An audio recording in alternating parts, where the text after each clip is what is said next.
오늘도 말씀에 충만한 빛을 비추실 주님을 찬양합니다. 여러분, 담임 목사님께서 이제 이번 주 토요일 날 저녁에 돌아오시게 되는데요.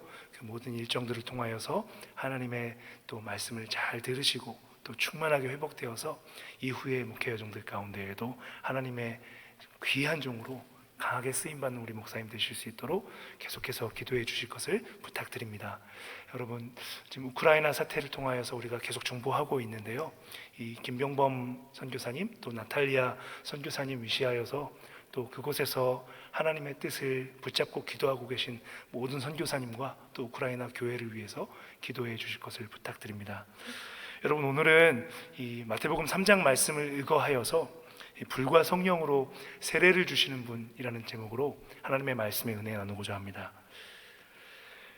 여러분, 오늘 본문에서 우리는 하나님께서 보내시겠다 예언하셨던 엘리야, 구약의 마지막 선지자인 세례 요한이 물로 세례를 베풀며 전하는 복음을 대합니다. 요한이 전한 복음의 내용은 무엇입니까?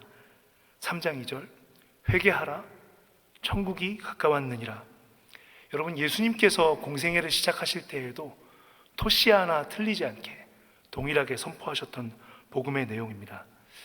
여러분, 그런데 이 요한의 세례는 한 가지 독특한 점이 있었습니다.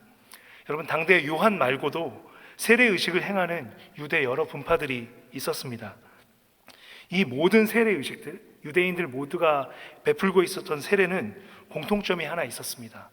이 이방인들이 유대 공동체로 들어올 때 이방인들에게 행하는 세례였습니다. 그러나 요한은 오늘 본문에서 드러나는 것처럼 바리새파, 사두개파 가릴 것 없이 회개 없이 하나님께 나아오려고 하는 모든 자들을 향해서 심지어 독사의 자식들아 라고 하고 강렬하게 또 그들을 경책하면서 세례를 행하고 있었던 것입니다. 본문 8절, 9절이 이 정황들을 잘 드러내주고 있습니다. 8절, 9절 제가 읽어드립니다. 그러므로 회개에 합당한 열매를 맺고 속으로 아브라함이 우리 조상이라고 생각하지 말라. 내가 너희에게 이르노니 하나님이 능히 이 돌들로도 아브라함의 자손이 되게 하시리라. 아멘. 여러분, 세례란 무엇입니까? 어원적으로 보면 헬라어 밥티조는 그 의미 그대로 물에 담그는 것입니다.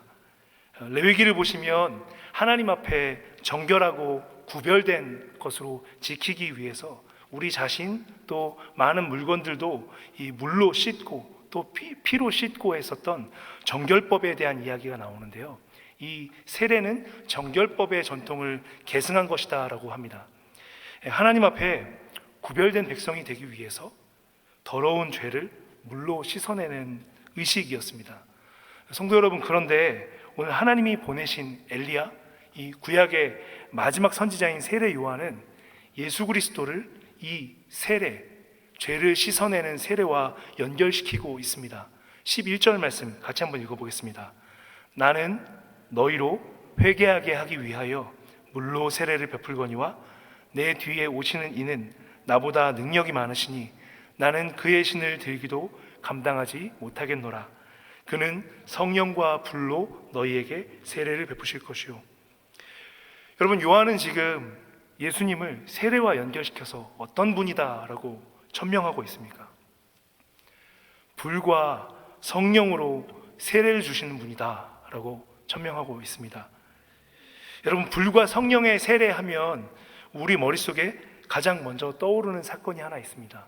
사도행전 2장 오순절 마가의 다락방에 임했었던 성령님에 대한 사건입니다. 성령님이 제자들의 머리 위에 머무르셨죠. 불의 혀 모양으로 임하시지 않았습니까? 어떤 일이 벌어졌습니까? 제자들이 성령의 능력을 따라서 만국의 백성들의 언어로 하나님의 구원의 큰 일에 대하여 선포하는 놀라운 일이 있었습니다. 그 외에 또 어떤 일이 있었습니까? 사도들이 많은 이적과 기적들을 일으켰습니다.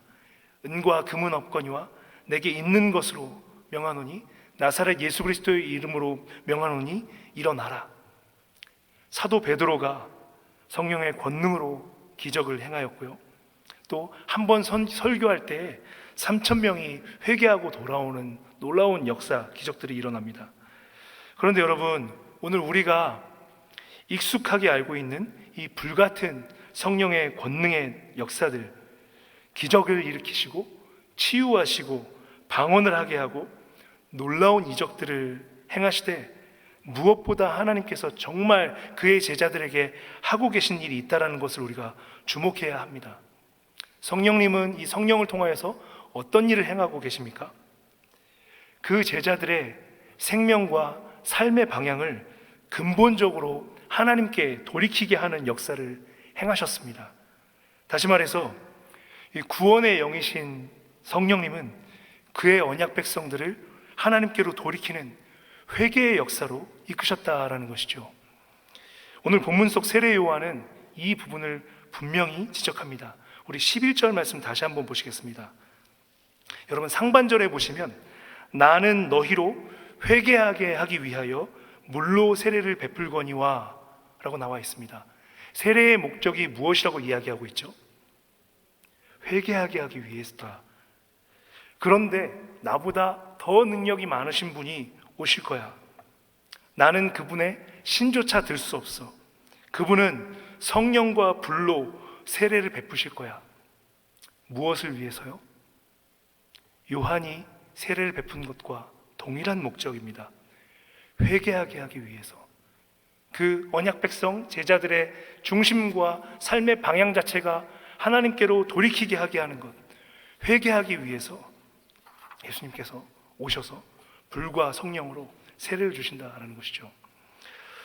성도 여러분, 세례 요한은 오늘 12절에서 이를 타작마당의 알곡과 쭉정이의 비유로 설명합니다. 12절입니다. 손에 키를 들고 자기의 타작마당을 정하게 하사 알곡은 모아 곡간에 들이고 쭉정이는 꺼지지 않는 불에 태우시리라. 성도님들, 이 알곡과 쭉정이의 비유를 잘 알고 계실 것입니다. 천국 곡간에 들어갈 알곡과 꺼지지 않는 영벌의 심판에 들어갈 쭉정이들을 하나님께서 심판의 때에 반드시 갈라내신다라는 말씀입니다. 그렇습니다. 하나님께서는 마지막 심판 때에 반드시 이 알곡과 쭉정이를 갈라내는 일을 행하실 것입니다. 그런데 여러분, 오늘 구약의 마지막 선지자로서 이 세례 요한이 선지자적인 관점 안에서 오늘 문맥 속에서 이 알곡과 가라지의 비유의 내용에 대해서 우리에게 좀 다른 초점을 갖게 하는 부분이 있습니다. 성령과 불로 베푸시는 세례의 목적, 쭉정이 불신자들을 갈라낸다라는 그 초점뿐만이 아니라 언약 백성 안에 붙어 있는 쭉정이 껍데기들, 불순물들을 걸러내고 정화시킨다라는 부분에 대해서도 세례 요한이 오늘 이 부분에 대해서 우리에게 묵상하게 하고 생각하게 한다라는 것이죠. 성도님들, 실제로 하나님은 마지막 선지자 세례 요한에 앞서서 구약의 선지자들을 통해서 불과 성령으로 베푸시는 세례가 언약 백성을 향하여서 특별히 연단과 정년의 과정을 통하여서 허락된다라는 것을 앞서 보여주신 예들이 있습니다. 예표적으로 예수 그리스도의 모형들을 구약에서 여러 선지자들의 말씀을 통하여서 보여주신 것과 같이 오늘 예수님께서 이 불과 성령으로 세례를 베풀어 주시는 것이 회개하게 하시기 위한 사역이다라는 것을 구약에서 선지자들을 통하여서도 예표적으로 보여주신 사건들이 있다라는 것입니다. 먼저 보여주신 것, 이사야서 21장 10절 말씀 한번 보겠습니다. 이사야서 21장 10절 말씀 제가 읽어드리겠습니다. 내가 짓밟은 너요, 내가 타작한 너요, 내가 이스라엘의 하나님 만군의 여호와께 들은 대로 너희에게 전하였노라. 성도 여러분들, 이사야서 지금 21장 맥락에서 바벨론의 멸망에 대한 묵시를 이스라엘 백성들에게 예언하고 있습니다. 그런데요, 이렇게 바벨론의 멸망을 묵시적으로 말해주는 맥락에서 언약 백성들을 독특하게 부르고 계십니다. 뭐라고 부르고 있죠? 내가 짓밟은 너희요, 내가 타작한 너요 라고 부르고 있습니다. 여러분, 이 구약 성경에서 타작은 일반적으로 이 심판을 의미합니다. 이사야는 지금 70년의 포로 생활을 마치고 지금 앞으로 돌아올 언약 백성들을 타작마당에서 걷어질 알곡으로 비유하고 있습니다. 타작마당에서 이 바벨론의 70년의 기간 동안에 그곳에서 연단받은 그 70년의 고통과 여러 핍박들 가운데 연단받은 그들을 알곡으로 비유하면서 지금 말씀하고 있다라는 것입니다. 여러분, 여기서 내가 짓밟은 너희여가 당대 이 이스라엘의 타작 마당에서 행해졌었던 타작 과정에 대한 이해를 우리에게 도와줍니다. 여러분, 당대 이스라엘 백성들은 타작할 때 타작 마당에 이 추수한 곡식단들을 바닥에 쫙 깔아놨습니다. 그러면 그 곡식단 위를 그 멍에를 통하여서 타작판을 메고 있는 소가 지나가면서 밟습니다. 그러면 그 곡식단 안에 있는 나달들이 껍데기에서 분리되면서 나오는 거죠. 그러면서 타작마당 안에서 곡식은 알곡은 곡간 안에 들어가고 거기서 준비된 불에서 껍데기와 그 나머지 것들은 태워지는 과정이 행해진다라는 것이죠. 여러분, 오늘 세례 요한은 이사야가 타작에 대해서 지금 갖고 있었던 이 관점을 예수님께 적용하면서 또한 말씀하고 있는 것입니다. 예수님 베푸시는 이 성령의 불세례가 언약 백성을 이 회개시키기 위한 연단과 정년의 불을 뜻한다라는 것을 이 미리 보여주는 두 가지 사건을 우리가 좀 더 살펴보기를 원합니다. 두 번째는요, 우상 숭배를 거절한 이 세풀무 속 다니엘의 세 친구 이야기 속에 나타납니다. 여러분, 다니엘서 3장 14절 18절을 보면 이 포로로 끌려온 유대인들을 이 위기에 빠뜨리려고 바벨론 사람들이 한 계략을 펴니다. 느부갓네살 왕의 금신상을 만들지요. 금신상을 만들고 나팔과 피리, 수금, 앙금, 생황과 같은 모든 악기들이 불 때 그 금신상 앞에 절을 하라고 명령합니다. 그런데 여러분 잘 아시는 바와 같이 사드락, 메삭, 아벳느고는 이와 같은 금신상에 절하라는 우상 숭배의 명령 앞에 어떻게 대응합니까? 다니엘서 3장 16절로 18절 말씀 같이 한번 읽어보도록 하겠습니다. 좀 띄워주시겠습니까? 예, 같이 읽겠습니다. 사드락과 메삭과 아벳느고가 왕에게 대답하여 이르되, 느부갓네살이여, 우리가 이 일에 대하여 왕에게 대답할 필요가 없나이다. 왕이여, 우리가 섬기는 하나님이 계시다면 우리를 맹령이 타는 불물들 가운데에서 능히 건져내시겠고 왕의 손에서도 건져내시리이다. 그렇게 하지 아니하실지라도 왕이여, 우리가 왕의 신들을 섬기지도 아니하고 왕이 세우신 금신상에게 절하지도 아니할 줄을 아옵소서. 여러분, 느부갓네살은 이처럼 대답한 세 친구의 대답에 맹렬하게 분노했습니다. 그리고 평소보다 7배나 더 강하게 이 세풀무의 불을 끌어올리죠. 지피라고 명합니다. 불이 이렇게 강렬하게 맹렬하게 타자 이 세 친구를 붙들고 있었던, 이끌고 가던 사람이 불타 죽는 일이 벌어질 정도로 불이 강해졌습니다. 그런데 그런 가운데 이 세 친구가 세풀무 가운데 던져집니다. 어떤 일이 벌어지죠? 3장 25절입니다. 왕이 또 말하여 이르되, 내가 보니 결박되지 아니한 네 사람이 불 가운데로 다니는데 상하지도 아니하였고 그 넷째의 모양은 신들의 아들과 같도다 하고. 사랑하는 성도 여러분, 우상에 절하라고 했는데 절하지 않은 하나님의 말씀, 율법을 지킨 의인들에게 지금 어떤 일이 벌어지고 있습니까? 이 의인 세 친구에게 환난과 핍박이 면해졌습니까? 아니죠. 오히려 이들에게 더욱 정금과 같은 믿음으로 연단되도록 강한 불 가운데 이끄시는 하나님의 역사가 있습니다. 그리 아니하실지라도 하나님만 섬기겠다 하며 느부갓네살 우상이 아닌 오직 하나님의 주권에만 무릎 꿇겠다라고 믿음을 고백하고 하나님의 주권을 인정한 그들에게 하나님은 풀무불 속에서 이들의 믿음을 연단하셨습니다. 불 가운데서 이들이 연단 과정 가운데 경험한 은혜는 무엇입니까? 그들을 지키시고 붙드시는 부활 생명의 인자, 진짜 주권자, 인자를 그 속에서 만나게 되는 것이죠. 이와 같이 언약 백성, 하나님의 말씀에 순종하는 자들에게 하나님께서 순종했는데도 허락하시는 의의 연단이 있다라는 것입니다. 불의 연단이 있다라는 것이죠.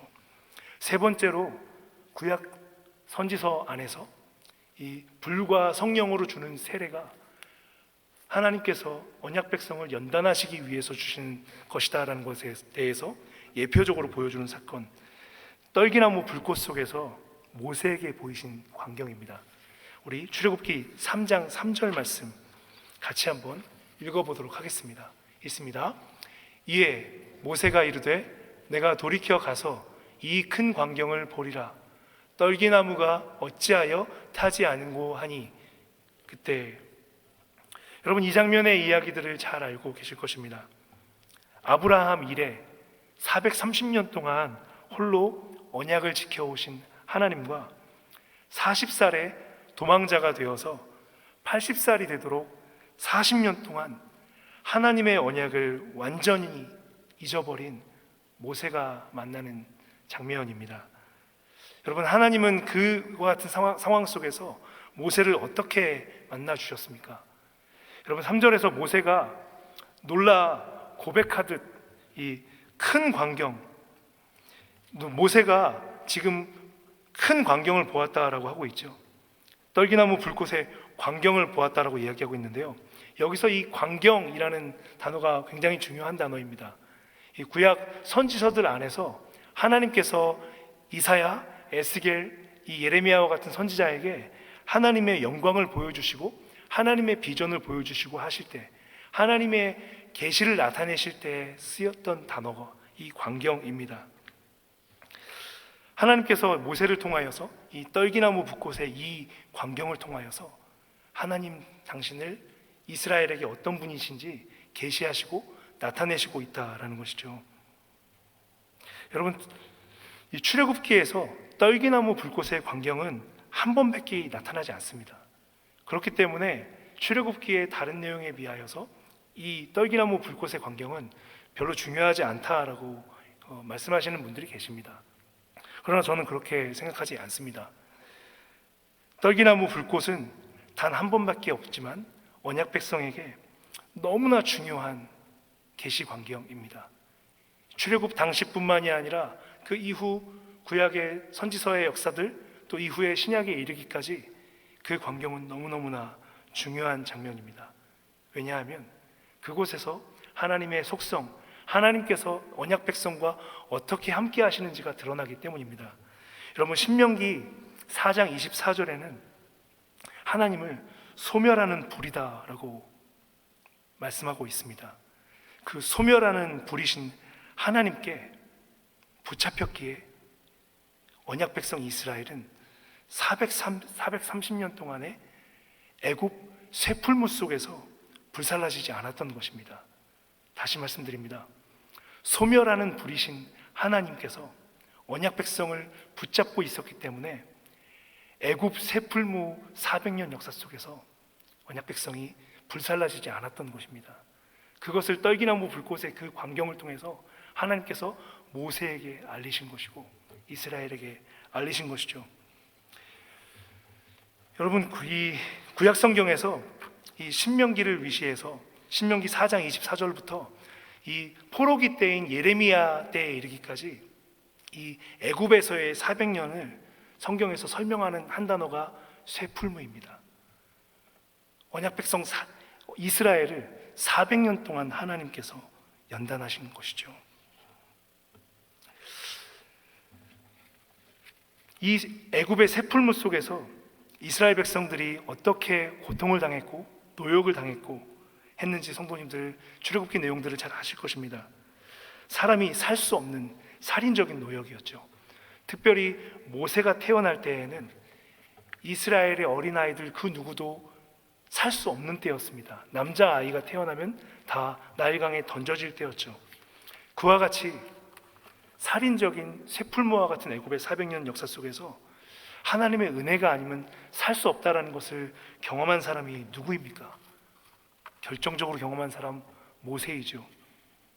그 모세를 통해서 하나님께서 언약 백성 이스라엘을 연단하고 붙들고 계셨음을 말씀하고 있다라는 것입니다. 사랑하는 성도 여러분, 오늘 우리가 구약의 이 세 가지 상징적인 이 그림이 그려지는 장면들에 대해서만 같이 좀 살펴보았습니다. 그러면서 이 예수 그리스도께서 불과 성령으로 베푸시는 세례가 언약 백성들에게 구원을 베푸시되 그들을 천국으로 들어갈 수 있도록, 언약 백성이 진실로 될 수 있도록 하나님께서 회개하도록 이끄시는 연단과 정년이다라는 것을 앞서 구약에서부터 하나님께서 예언적으로 알리셨고 말씀하셨다라고 나누었습니다. 바벨론 소에 짓밟혀서 타작당하면서 연단받은 장면, 또 바벨론 금신상에 우상숭배하지 않아서 새 풀무 속에서 하나님의 아들 인자를 경험하는 연단을 받는 장면, 또 애굽 새 풀무 속에서 하나님의 정련하는 불이신, 소멸하는 불이신 하나님께 붙들려서 죽지 않고 연단받았던 이스라엘 백성들의 이야기들을 우리가 나눴습니다. 여러분, 이 이야기들에 비추어서 구약 성경의 이야기들, 또 신약 성경에 이르기까지 성경 안에 이야기되고 있는 모든 구속사의 이야기들을 한번 잘 생각해 보십시오. 이 세 가지 이야기들만 하나님께서 언약 백성을 연단하시고 정련하시는 이야기인가요? 회개시키시는 이야기인가요? 아닐 것입니다. 구약과 신약에 있는 모든 이야기들은 하나님께서 언약 백성들을 회개시키시고 그들을 포기하지 않고 언약 백성이 되도록 끊임없이 다스리시고 연단하시고 정련하시는 이야기들 아니겠습니까? 성도님들, 우리는 지금 신약시대, 성령시대를 살아가고 있습니다. 신약시대, 성령시대를 살아가면서 우리 또한 하나님의 말씀을 읽고 또 하나님의 말씀을 실천하면서 이 하나님의 연단과 또 훈련을 받으면서 살아가고 있죠. 특별히 말씀을 읽고 이해하면서 우리가 그 말씀을 해석하고 또 적용하는 것에 있어서 기준이 있다라는 것 성도님들 알고 계실 것입니다. 어떤 것이죠? 에베소서 2장 20절은 신약시대, 성령시대를 살아가고 있는 우리, 교회 시대를 살아가고 있는 우리의 성경을 읽고 적용하는 기준은 사도들과 선지자들의 터다라고 말씀하고 있습니다. 에베소서 2장 20절 말씀입니다. 너희는 사도들과 선지자들의 터 위에 세우심을 입은 자라. 그리스도 예수께서 친히 모퉁이 돌이 되셨느니라. 아멘. 오늘 불과 성령으로 세례를 베푸시는 예수님, 구약시대 때부터 하나님은 언약 백성을 불과 성령으로 연단하실 거야 라고 선지자들을 통하여서 이렇게 미리부터 예표하신 걸 살폈는데요. 그렇다면 우리가 마지막으로 이 에베소서 말씀을 기준으로 점검해야 할 것이 있죠.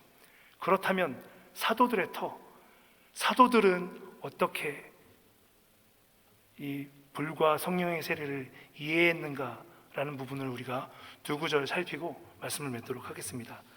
먼저 살필 것은요, 사도 바울의 예인데요, 고린도전서 3장 15절입니다. 함께 읽겠습니다. 누구든지 그 공적이 불타면 해를 받으리니 그러나 자신은 구원을 받되 불 가운데서 받은 것 같으리라. 아멘.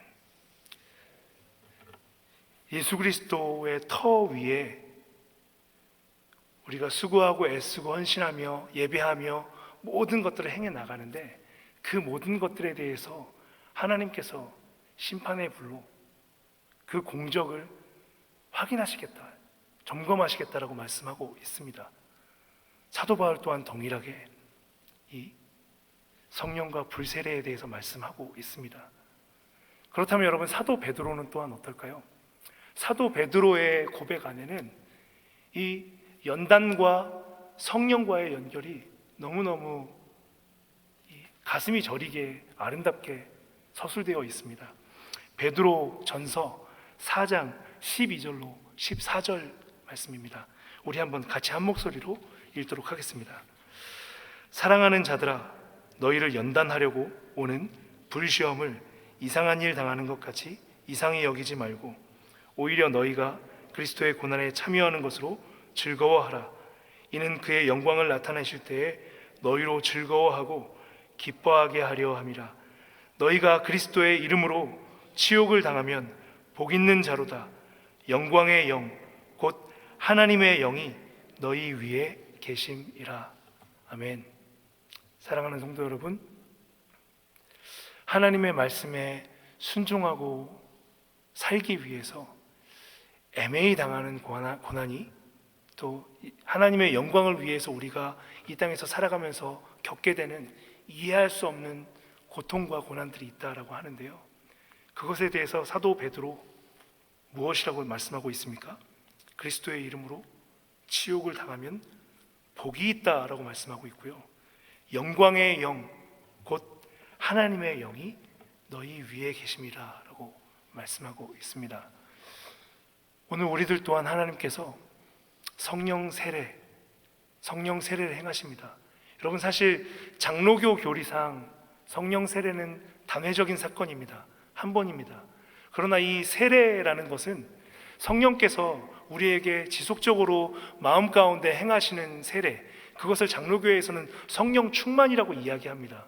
그러나 침례교나 다른 교파에서는 그것을 세례다라고 이야기를 하면서 성령 세례가 한 번 있는 거다, 여러 번 있는 거다, 이런 이야기들을 하는데요, 저는 교리적으로 단회적인 사건, 한 성령 안에서 한 번 우리 내 중심, 성령 안에서 새 생명이 태어나는 것으로서 성령 세례가 한 번이다라는 것에 대해서 인정하지만, 그 성령께서 내 속에서 지속적으로 회개시키시고 내 마음을 천국 백성 되도록 연단하시고 정련하는 과정으로서 또 씻고 하는, 성령의 불로 내 속을 씻고 새롭게 하고 정결케 하는 성령 세례는 단회적인 사건이 될 수 없다라고 믿습니다. 성도 여러분, 악한 세대를 우리가 살아가고 있고요, 지금 우크라이나에서 보여지고 있는 것과 같이 명확하게 드러난 죄에 대해서 교회도 그 누구도 하나님 앞에 어떻게 회개하고 나아가야 할지 모르는 세대를 우리가 살고 있습니다. 하나님 앞에 우리가 어떻게 기도하고 어떻게 회개하고 나아가야 하겠습니까? 이 모든 이해할 수 없는 과정들을 통하여서도 교회를 연단하시고, 특별히 교회를 통하여서 하나님께서 하나님의 의를 드러내실 텐데요, 애매히 핍박받는 이 우크라이나에 있는 교회와 선교사님들을 위해서 기도하기 원합니다. 그들을 그 생명을 보호해 주시고 살려주시는 것도 중요한데, 그들의 이 과정들을 통하여서 하나님의 뜻과 영광, 하나님께서 통치하신다라는 게 드러날 수 있게 해달라고 기도했으면 좋겠고요, 물리적으로 떨어져 있지만 러시아 정교회 또 우크라이나 정교회 가운데 교회 간의 반목의 이슈가 있습니다.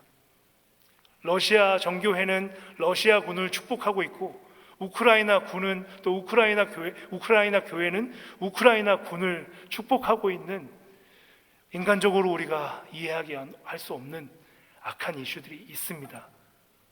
이 땅의 교회의 이 죄악과 연약한 부분들에 대해서 하나님, 우리를 다스려 주십시오.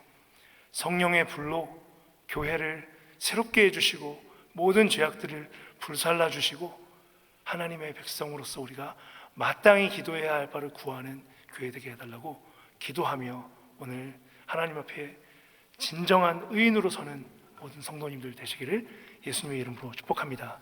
기도하겠습니다.